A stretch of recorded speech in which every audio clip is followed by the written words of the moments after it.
Hello, everyone. I'm Tori. And I'm Coriana. And welcome to God in All Things. Today we're going to be discussing Mockingjay, part 3 of Hunger Games, which is very exciting. Kind of sad, but we'll be continuing with Ballad of Songbirds and Snakes soon, so that will be really great. Let's start off, of course, with a summary, see where we're going after Catching Fire, and then we'll, of course, talk about personal experiences. So, after the events of Catching Fire, Katniss suffers from both trauma and depression. However, her work is far from over as she attempts to inspire those in the districts to fight for their freedoms. She finds a way to set her feelings aside for a time, but Peeta is still being held in the capital. Can she ever free him? Will the rebels win? And who could die in the process? And unfortunately, the answer is quite a few people. Quite a few. So, personal experiences. I mean, we have talked about general Hunger Games stuff before, but specifically with Mockingjay, I took a little bit longer to read this one, meaning it took me a week where the others took me like a day each. So not by much, but I think it was a little slower. And then I know a lot of people complain about the ending being kind of fast and like the pacing being a little off. I didn't really remember feeling that way when I read it the first time, but reading it this time I definitely could see what people were saying. Like, it just felt like the last 20 pages or so were just kind of like, okay, and then this happened and this happened, and it was just wrapped up in a bow instead of really dwelling in a lot of the emotion and stuff involved, which is too bad. But I feel like they do a pretty good job in the movies doing that, and I also feel like the book itself, while the pacing was weird, I feel like it still wrapped things up in a way that I liked as far as how they did it. So how Suzanne Collins did it. So Okay. So there's been some question on whether or not I've read this book before. Yes. After reading it, I think the verdict is that I have read it before. I am like 98% positive because there were certain things that happened that I was like, yeah, no, I should be more surprised by this, but like I saw this coming, or this makes sense to me, and like I could kind of, I gathered things. So I'm pretty sure that I've read it. I definitely haven't seen the movies, so we need to watch the movies, but we'll do that at a later date. I mean, I loved it. I loved it just as much as Hunger Games. I don't know. It's a lot. It's a lot. I am known for not loving emotional and tragic things because I just I don't know if I've shared this on the podcast before, but my dad put it great a little while back, and I didn't realize that he related to me in this way until one day he said, I think you're just like me in that you're so good at putting yourself in the story. And he was like, when we're reading things or watching something, we like imagine being there, you know? It's not like feeling for this person, it's feeling the feelings of that person. And I was like, yeah. And it took me a second to kind of differentiate the fact that most people don't talk that way, and that is exactly how I feel. Like, so when somebody dies, it's not like, it's like the tragedy of being there. And an individual person dying isn't as traumatic as the rebellion as a whole. And so that's what I really struggled with in terms of tragedy, was the end. I think it's well written. I'm not complaining about the quality of it at all in terms of like Haymitch's ending and Katniss and Peeta, right? It's just hard to swallow for me because I just imagine these generations of lives ruined, and like the purposelessness of life, and how, I mean, they have to create this like half-life full of trauma and flashbacks and triggering moments and fear of living at all moments. And it makes me feel this like overwhelming oppressive sense of what is the point of humanity. Wow. Yeah. And I thought a lot about that, and ultimately the point is continuing forward. They fought and died and suffer, and so many people died and lost their lives and remain alive so that the new generations can continue to live better than they did and the generations before them. And so I recognize that, but it took me a while to be able to like bring that kind of spark of hope and joy into the whole idea of these people's lives just being so utterly traumatic and Yeah. awful, you know? Yeah. And fair. so I enjoyed the book. It was really hard for me. I wouldn't ever read it again. Okay, fair Because enough. like Yeah. it's just too much. It's just really too much. heavy. I'm It is guessing really I'll feel heavy. the same way at the end of the movies too. Like, okay, awesome. I'll watch those in like 15 years when I've forgotten about Right. them I will and I can say, handle it again. sorry, I will say that Yeah.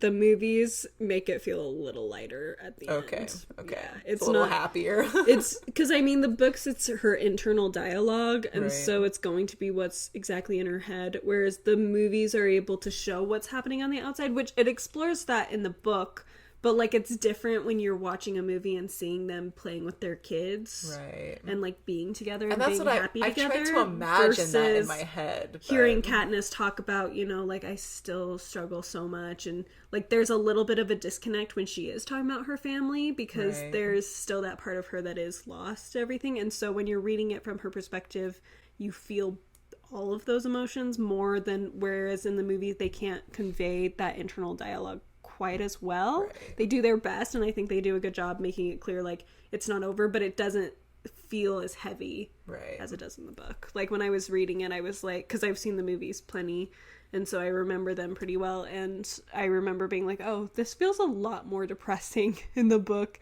than in the movie, but it's not like they changed anything. It's the same Right. thing, No, I just get the it, way yeah. it's portrayed and stuff, and they have brighter colors and beautiful Right. music and stuff. So it's not like it's like suddenly a super happy ending, but it does focus more on the You happy see the side joy of of it. life. Yeah. Yeah. Mhm.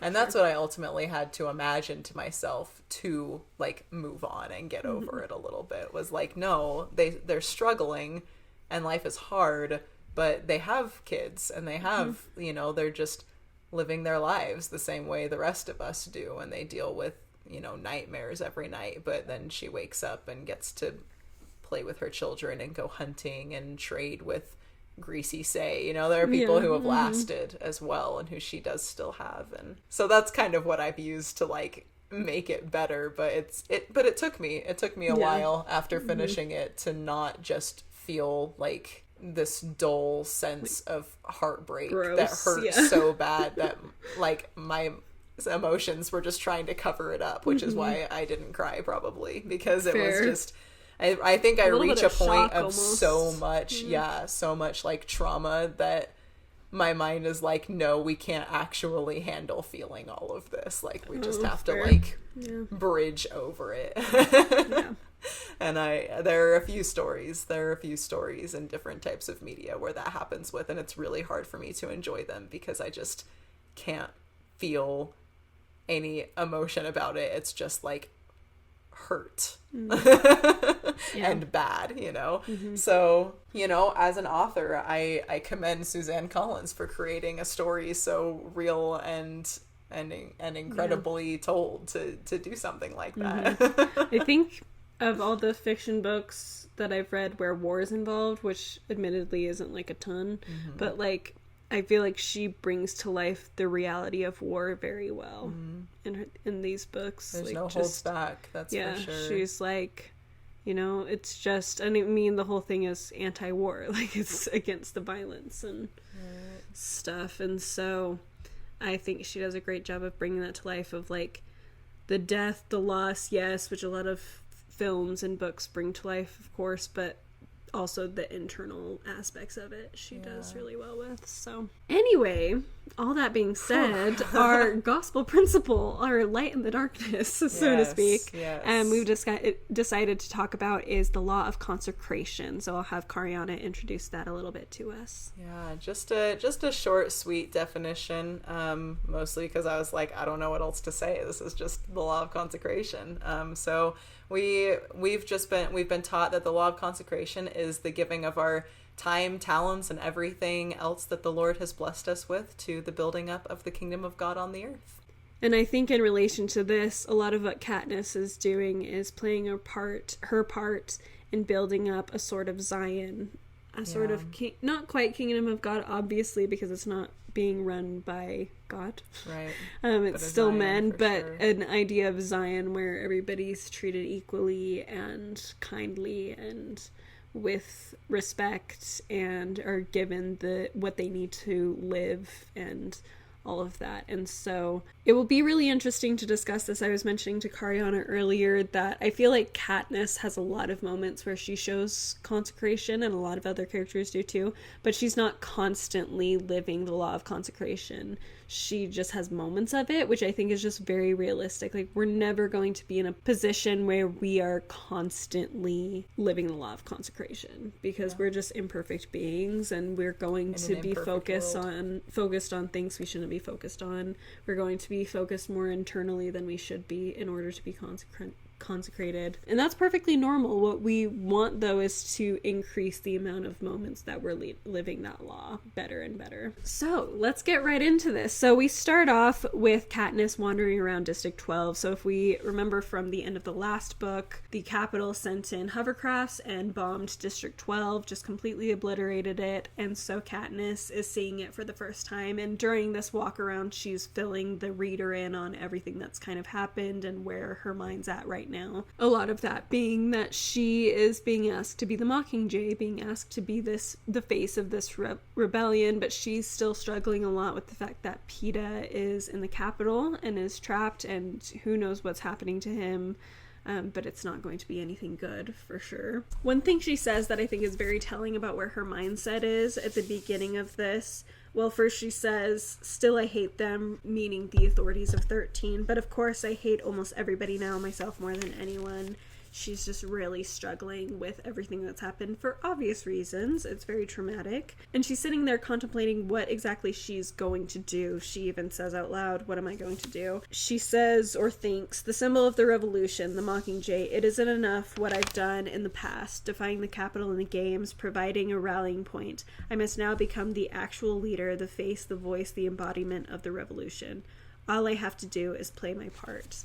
And that's exactly what consecration is, you know, there's that feeling of it's never enough, because consecration is about ultimately putting your whole self into something. And like I said, you can have moments of that, but you're never going to be 100% on that level in this life. But that's part of why we have Christ, to make it possible for us to achieve that eventually. But I love that we have this moment at the very beginning where she's thinking about what it actually means to be the Mockingjay, that it means giving everything she has, more than she's given before, which is so much, more probably than almost anybody else involved in this whole thing. She's given so much, and she realizes it's not enough. She still has to give more, and so she's contemplating whether that's worth it to her or not.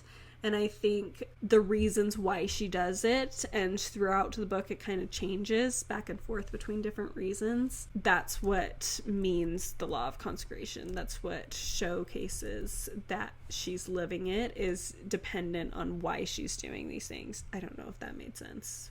But basically, whatever the reason, sometimes it's in a consecrated way and sometimes it's not. I think another interesting comparison there as well is that one of the reasons that God asks us to consecrate all that we have is because he's given us all that we have, right? Like, it's really all God's, and he's just asking for some of it back to help his work and to help his people, right?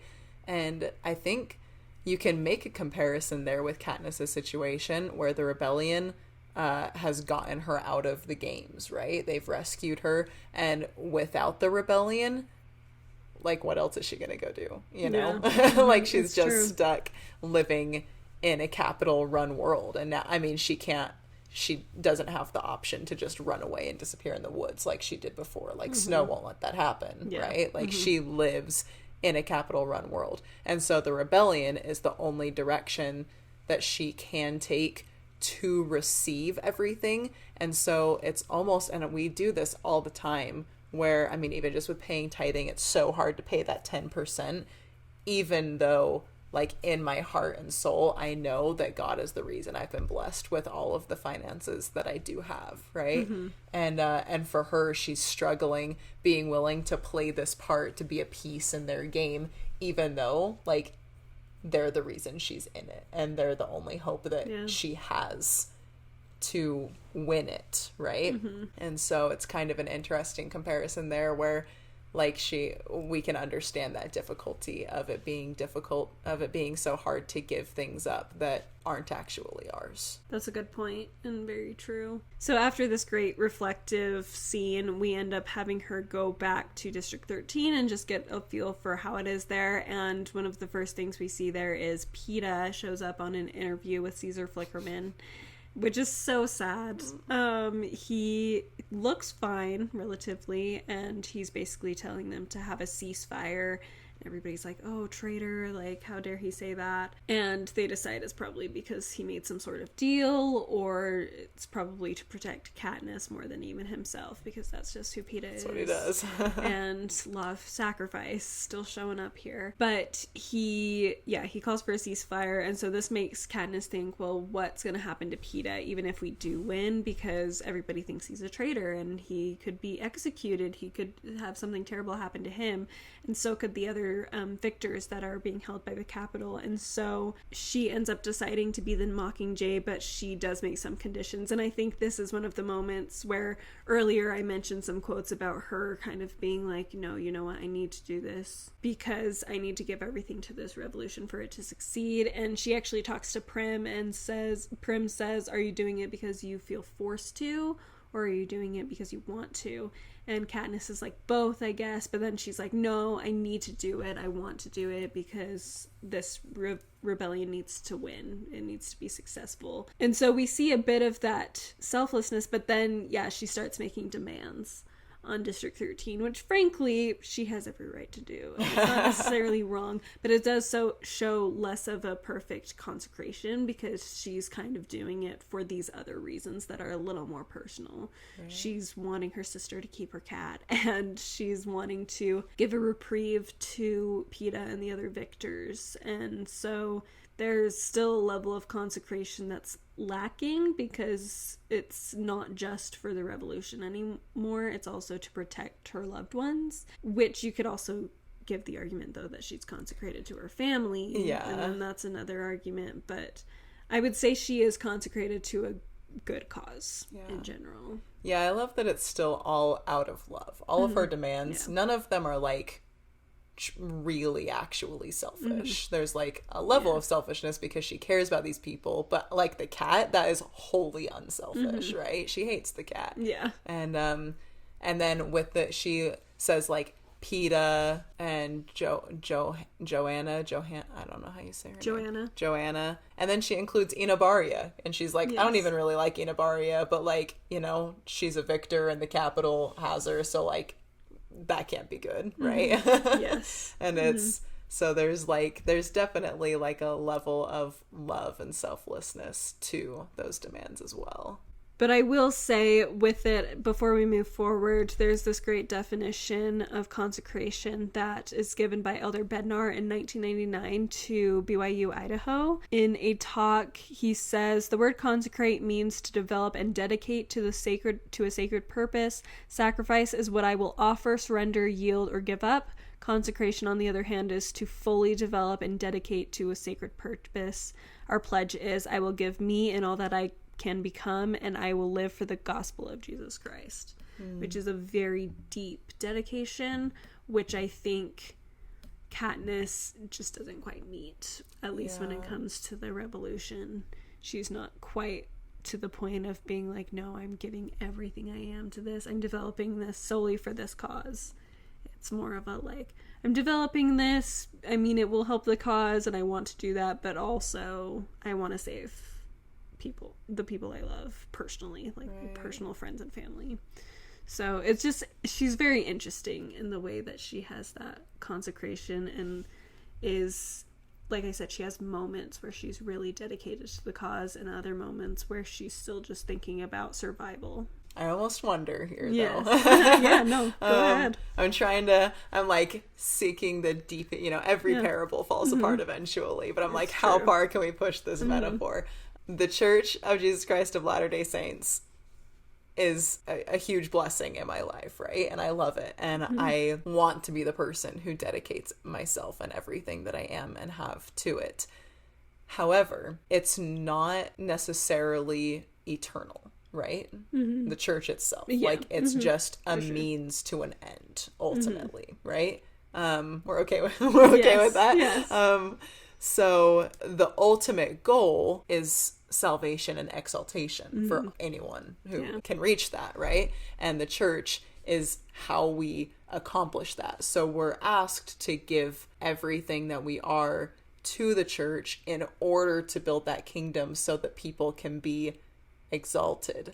So is working to save people and developing herself.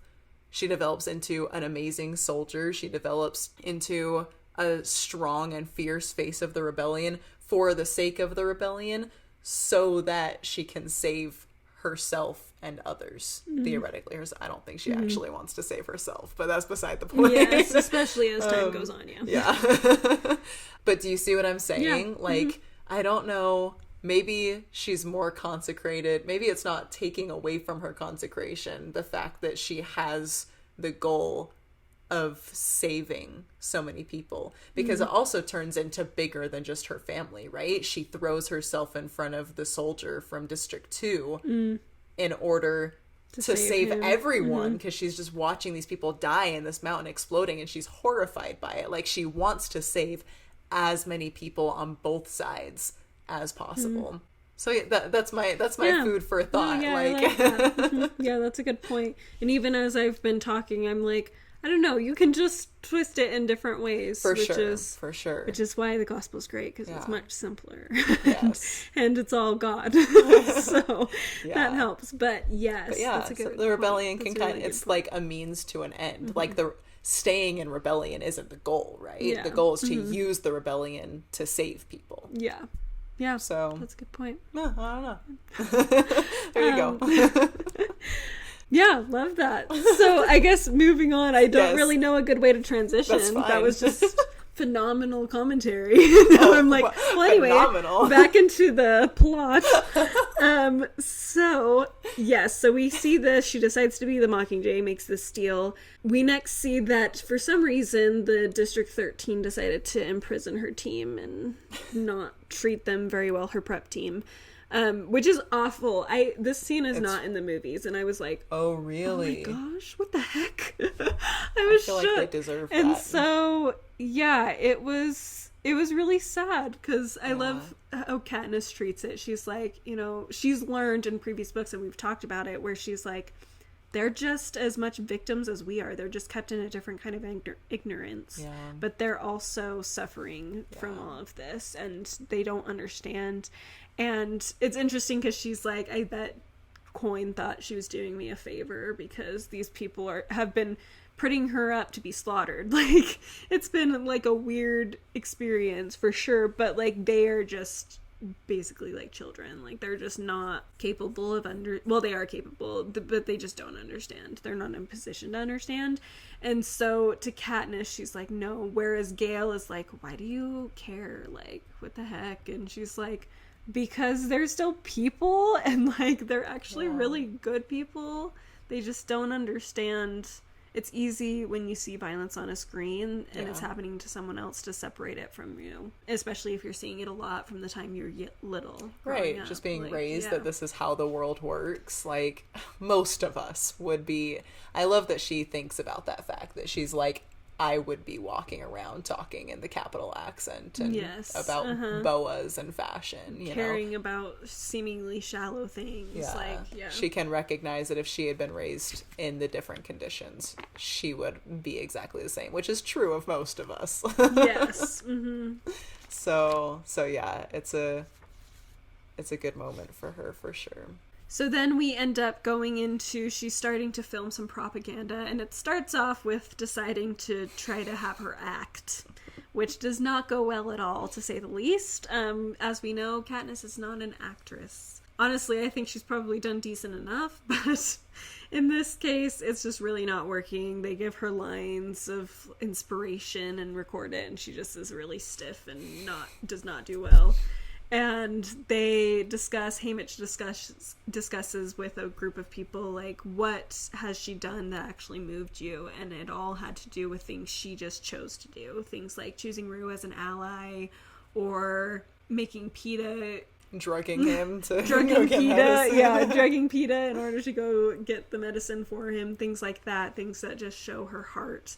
And so they decide to throw her into combat. But before that, this whole experience shows several moments of seeing how consecrated she's becoming, that she's developing these skills and talents and abilities that she's been able to gain through the games, and pointing them in a new direction that will work towards what they're working towards. At one point, she is getting all make-upped out for the original failed footage that they do of her acting, and she makes the comment, "I do not know who this person is," as she's looking at herself in the mirror. And so, like, she's literally giving herself up and giving everything she is in order to make this possible. But in some ways, which I thought was really powerful, but in some ways it's not consecration quite yet, because it's more sacrifice, because she's sacrificing who she is to become something else. Right. But then she furthers that when they decide to throw her into combat. First of all, Coin says, "And if you're killed," and she says, "make sure you get some footage." So Katniss says, yes, make sure Katniss you get some says, footage. yes, make sure. It's In an the epic movie, she line. says, "make sure you get it on camera," which I think flows better in my mouth, so that's why I'm going to Yeah. say that. But anyway, and it's just great. Just shows that level of sacrifice. But then a little bit later, she's looking in the mirror after she gets all the makeup off in order to go to District 8. She says she has this armband that's covering the scar where Joanna had cut out her tracker at the end of the last games. And she says, "I ripped the armband off, revealing the ugly scar from the tracker. There, that looks like me too."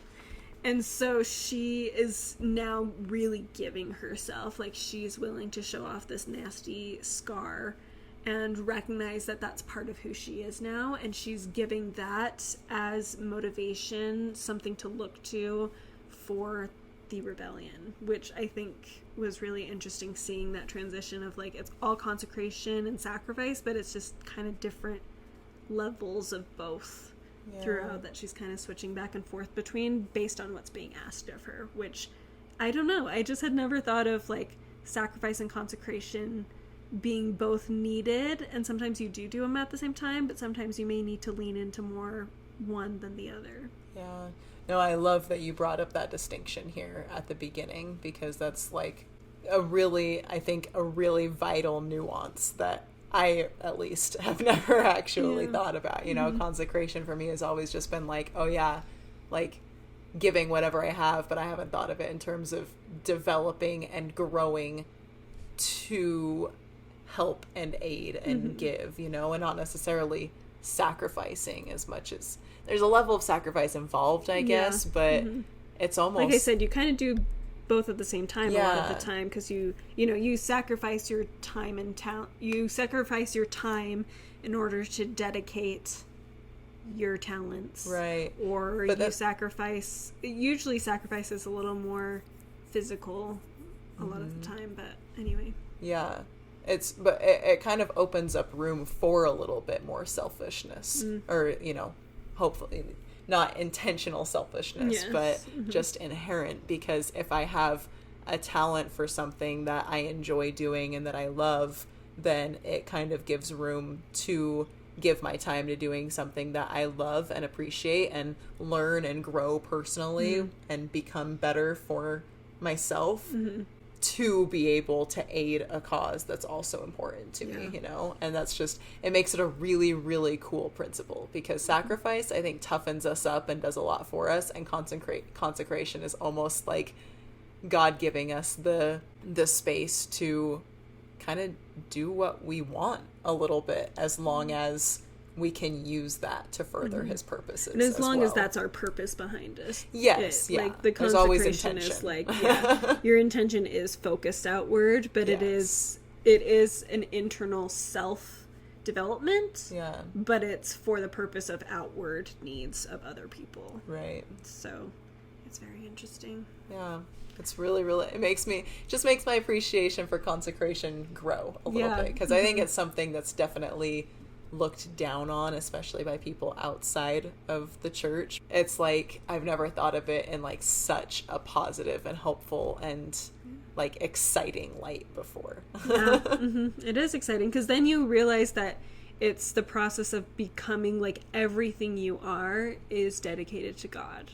Like, you are dedicated to God. And so everything you do, it's developing and growing as a person to become more like God. And but it can be in helps us every the whole aspect way. of your life. Yeah. Yeah. The fact that he can help me, you know, he can help my writing be better. He can help my hobbies, you know, Yeah. like he's there helping my hobbies improve because I can use them for good. Yeah, absolutely. So good. It's cool. Okay, It's cool. so I great. love that. I love God. Oh, me too. Anyway, so yeah, again, these transitions. Back to the plot. So District 8, they end up flying her out there so that she can get a little bit more frontline action. They don't intend for her to actually fight, but they want to have her there with people.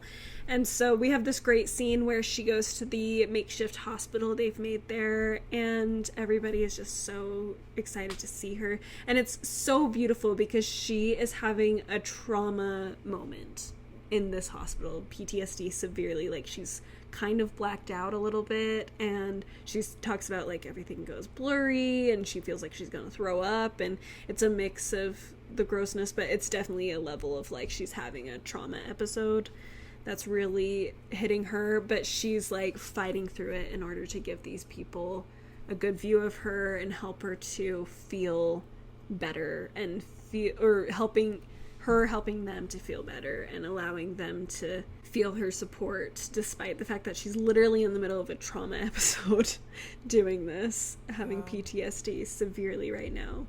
And I just think it's beautiful to see her do that, and it made me very emotional, to say the least. So during this, though, they end up having Capitol bombers coming in, and they target the hospital and bomb it, and unfortunately they are successful, even though Katniss and Gale both shoot some of the hovercraft out of the sky, but it's too late, and nobody makes it out of this hospital alive. Like, it's over. And she gives her very empowering speech. I feel like I have to read parts of it because it's like such a main thing within this story. We'll just read through the whole thing. It's not very long. I want to tell the rebels that I am alive, that I'm right here in District 8, where the Capitol had just bombed a hospital full of armed men, women, and children. There will be no survivors. I want to tell people that if you think for 1 second the Capitol will treat us fairly, if there's a ceasefire, you're deluding yourself. Because you know who they are and what they do. This is what they do, and we must fight back. President Snow says he's sending us a message. Well, I have one for him. You can torture us and bomb us and burn our districts to the ground. But do you see that? And she points at the hovercraft that she knocked down. Fire is catching, and if we burn, you burn with us. Guys, I didn't cry reading that. Wow. Good for her. Anyway, but it's this very important moment where they have their first real propaganda footage from this interaction that they start promoting everywhere. And I love in the film, it actually shows some things happening in the districts with this propaganda where they end up like blowing up peacekeepers and like things are happening, and it's really, really well done to show the impact of what she's doing and saying. And I really, really love that they added that into the film. Then we end up having a couple more interviews with Peeta, interviews 2 and 3. So the second one, Katniss and Finnick see it together, but nobody else mentions it because they're all worried about freaking her out and whatnot. And finally, she gets mad at Gale for not bringing it up, and yeah, it's been a little bit of a blow up in their friendship. It actually leads to Gale working with Beetee on some plans for potential weapons and things, strategies to help win the war, and a lot of it, unfortunately, is pretty in the realm of war crimes, of doing things that hurt citizens as well as soldiers, and they basically have this plan to set up a bomb and then give it enough time to have people run in, help the wounded, and then have another bomb go off so even more people die. And Katniss is just not having that, of course, because that's just not her thing. She wants to save people. To go back to the hospital really fast, one of the things that I love, you pointed out beautifully, like, you know, how amazing it is that she is showing that she goes through what she does for those people during this trauma episode. And one of the things that I would say in regards to consecration for that is that it's really cool that it's kind of simultaneously for the rebellion and for the people, right? She goes into this hospital. We all know that Katniss hates blood and wounds and hospitals, right? But she goes in knowing that she needs this footage for the rebellion, and then she just cares so much about these strangers and these people. She has such an intense love, a natural love for everyone, which I think she wouldn't normally attribute to herself, but she does. So it's like kind of what we were talking about with like both causes, you know, that the organization and like individual exaltation, like she's very much engaged in both of them in this moment. And then it's just very, I think, just as you were, I hadn't thought about it before, but as you were talking about it, it felt just so Christ-like to me, you know? And I thought of when John the Baptist dies and he leaves to be alone, and then the people follow him, and he stops his apostles from sending them away and blesses them, right? Yeah. And it's obviously a different situation, but it's this time of difficulty for him, but he chooses to push through his own pain and sorrow to bless others. And I think that's exactly what she's doing in this moment. And it's a very awesome type of Christ in this moment. And she's amazing. Yeah, that's great. Thank you for pulling me back and telling me to stop talking for a second. No, I needed that. You're fine. So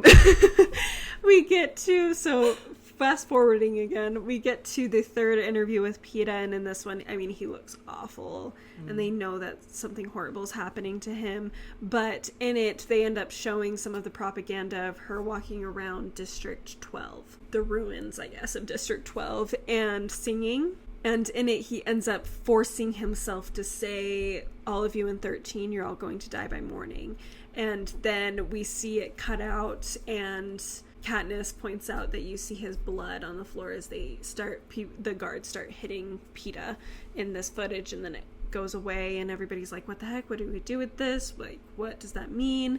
And they're like, no, that was Peeta giving us a warning. Like, he was trying to tell us that they have a planned attack on 13. And so they get this drill going. Everybody goes downstairs into the shelters. And then there's a little scare with Prim, of course. She had to go back and get her cat. And Gale makes sure that she comes down. And they're all safe in this bunker for a few days. And this is where Katniss really starts to realize that they're using Peeta as a method of torturing her. That for a while she thought, oh, they're torturing him for information, they're torturing him because he might know something, whereas she wasn't realizing that Snow was using Peeta against Katniss, and that everything Peeta's going through, it's in order to be a weapon that's used against Katniss. Kind of literally, we learn soon, but like in that moment, she's just thinking just by nature figurative weapon. Yeah. So it really throws her off, and she's not able to do the propaganda footage and stuff because she's just too much in her own head now. She's very focused on Peeta and the fact that he's suffering literally just because of her, instead of just generally suffering because of the situation. And so I think this is where she loses a little bit of her consecration, because she's starting to turn attention. It's a little bit like she's just forgetting the bigger picture, basically. For sure. Her purpose is not focused outwards in any way, shape, or form beyond Peeta. It's really sad to see, first of all, because she's just heartbroken. But this does lead the authorities of 13 to decide to save Peeta. And so they go and do it. It was so interesting reading this, because in the movies, this whole scene is so much more dramatic. And I don't know why. I think they changed it because it's like the very end of the first part, like that movie. And so they were trying to, have more of a climax in the movie. Right. But in the book, it's very like, the mission is happening, we wait around, and then the mission is done. It's done. But in the film, we have Finnick does like the over like distraction by himself. Katniss isn't a part of that at first, but then they get cut off, and like the communication with the people on the ship gets cut off, and they're like, oh no, and Katniss is like, broadcast me, maybe if Snow's watching he'll let me in.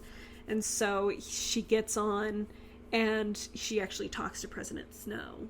He talks to her, and one of his lines that's so great, and I was super shocked it wasn't in the book, because in the movie it's so impactful. He says, Miss Everdeen, it's the things we love most that destroy us. And then he says, I want you to remember that I said that.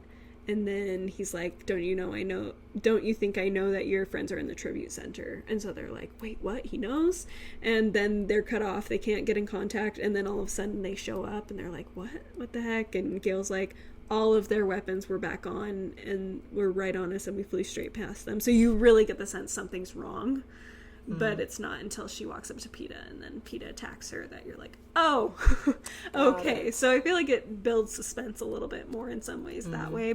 And like I said, I really like that line, and it's in the Ballad of Songbirds and Snakes trailer as well. Like, it has actually just the recording from Donald Sutherland in it. But anyway, so I was like, wow, this is a lot less dramatic in the book. But I mean, it's Finnick stressful is just really in and the of real itself, drama but, in the book. Learning, it's a moment where you learn about Finnick. Yeah, and the other victors, what they've been going through. Right, yes. A lot of them. And so, that Finnick's been sold as a sex slave, basically, as a victor, and that a lot of the other victors are too. It's really, sad. It is. And so, and you learn a little bit more about Haymitch. And what happened after his games, where he kind of spits in the face of the Capitol a little bit, and then you learn that he has everybody he loves die. Gets killed. And that's when the Capitol learned, we can't do that because then we don't have any leverage. Right. But he's an example still, so people can be like, oh, look, he did lose everybody. So then all the other victors are like just going to keep doing what they're supposed to be doing because they don't want to be like Haymitch. Right. Even though the Capitol probably wouldn't do it at that point. Right. It's probably why they don't do it to Katniss, because then they recognize that if her family's gone, then she'll do whatever she wants after that. Yeah. But it's really, one of the things that I love about what we're talking about here is one of the things that makes Katniss such a real character, and it's the fact that Snow can get inside of her head. Snow does something, and it's almost frustrating as a reader. You're like, okay, so move on and win the war so that this can stop, so it can end. You're like, get over yourself and move on. But she's so scared of him, and the power that he has and what he can do, that he can get inside of her head, and it shuts her down. It really does shut her down, and it's a really, really fascinating flaw to have in the face of your rebellion. It's not normally how that works, and I just think it's so interesting that she's the only one who can fulfill the role that she has, and so they just kind of have to work through these major weaknesses of hers that stop her from being able to consecrate, to give herself, to focus in any way on what matters, on that eternal perspective, on that bigger picture. Which, you're right, is so true to us. Like, we get distracted and we get focused on things that we Satan could gets fix. In my head. That would be best fixed if we just trust God and keep going in that direction. But we feel like we need to fix things ourselves, or we feel like upset that it's not being fixed immediately, or whatever, and lose track of the long-term goals that we should have. This episode has been divided into 2 parts. You have reached the end of part 1. Part 2 will be released the following Thursday.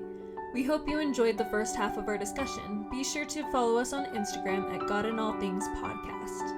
Additionally, if you are interested in seeing what Tori is currently reading, head over to her YouTube channel, Good Strong Words. Thank you again for listening. We hope you are having a wonderful day. Keep remembering to see God in all things, and we will see you next time. Bye!